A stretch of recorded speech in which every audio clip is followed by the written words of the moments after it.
બ્રિજમાં આગળ વાત કરીએ તો અમદાવાદ ભાવનગર એક્સપ્રેસ વે ડિસેમ્બરમાં ખુલ્લો મૂકવાની સંભાવના વ્યક્ત કરવામાં આવી છે। હાઈવે ઓથોરિટીએ એક્સપ્રેસ વેને ખુલ્લો મૂકવા માટે યુદ્ધના ધોરણે કામગીરી હાથ ધરી છે। હાલ અંતિમ તબક્કાનું કાર્ય જે છે તે પ્રગતિમાં જોવા મળી રહ્યું છે અને ટૂંક સમયમાં માર્ગ સુરક્ષા અને સફાઈ સહિતના તમામ કાર્યોને પણ આખરી ઓપ આપવામાં આવશે। ડિસેમ્બરના અંત સુધીમાં અમદાવાદ ભાવનગર એક્સપ્રેસ વેની કામગીરી પૂર્ણ થઈ જશે। વધુ માહિતી સાથે એસોસિએટ એડિટર અરુણ શાહ જોડાયા છે। અરુણ, અમદાવાદ ભાવનગર એક્સપ્રેસ વે પર કામગીરી પૂરજોશમાં ચાલી રહી છે, થોડાક જ સમય પછી ખુલ્લો મૂકવાની પણ સંભાવના, શું વધુ માહિતી?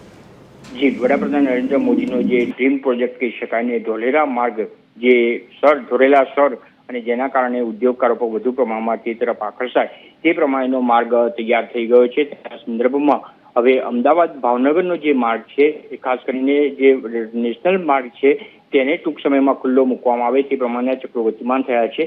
આ અંગેના માર્ગને આખરી ઓપ આપી દેવામાં આવે છે। પ્રાપ્ત થયેલી સૂત્રો દ્વારા જે પ્રાપ્ત થઈ છે તેમજ માર્ગ મકાન વિભાગના સૂત્રો પાસેથી પ્રાપ્ત થયેલી માહિતી મુજબ ડિસેમ્બર અંત સુધીમાં આ માર્ગના તમામ કાર્ય પૂર્ણ કરીને સંભવતઃ ડિસેમ્બરના અંત સુધીમાં તેનું શરૂ થઈ જવામાં આવે, એટલે કે આ માર્ગ શરૂ કરી દેવામાં આવે। ખાસ કરીને પ્રજાના માટે ને પ્રજાને સુવિધા રહે તે હેતુથી એટલું જ નહીં, પરંતુ જે રીતે રોકાણકારો વધુ આકર્ષાય તે સંદર્ભમાં આ માર્ગને ખુલ્લો મૂકવામાં આવે તે પ્રમાણે ચક્રો ગતિમાન કર્યા છે અને માર્ગ મકાન વિભાગ દ્વારા આ સંદર્ભેની જે જરૂરી કાર્યવાહીઓ તે તમામ સંપન્ન કરવામાં આવી છે। ખાસ કરીને જોઈએ તો હાલના તબક્કે ટેકનિકલ કામો તેમજ જે રીતે રસ્તાના કાર્યો, સફાઈના કાર્યો તે કામોને પૂર્ણ કરીને આખરી ઓપ આપવામાં આવે છે અને ટૂંક જ સમયમાં આ માર્ગને ખુલ્લો મૂકવામાં આવે તેમજ તેનું ઉદ્ઘાટન પણ કરવામાં આવે તે પ્રમાણે ચક્રો ગતિમાન થઈ ગયા છે અને માર્ગ મકાન વિભાગ તેમજ સમગ્ર ગુજરાત સરકાર પણ આ સંદર્ભમાં અત્યારે આ કાર્યમાં વ્યસ્ત છે। ટૂંક જ સમયમાં આ માર્ગને ખુલ્લો મૂકવામાં આવશે। જી બિલકુલ, આભાર સમગ્ર માહિતી સાથે જોડાવા બદલ। તો યુદ્ધના ધોરણે કામગીરી ચાલી રહી છે, ડિસેમ્બર અંત સુધીમાં કામગીરી પૂર્ણ કરવામાં આવશે।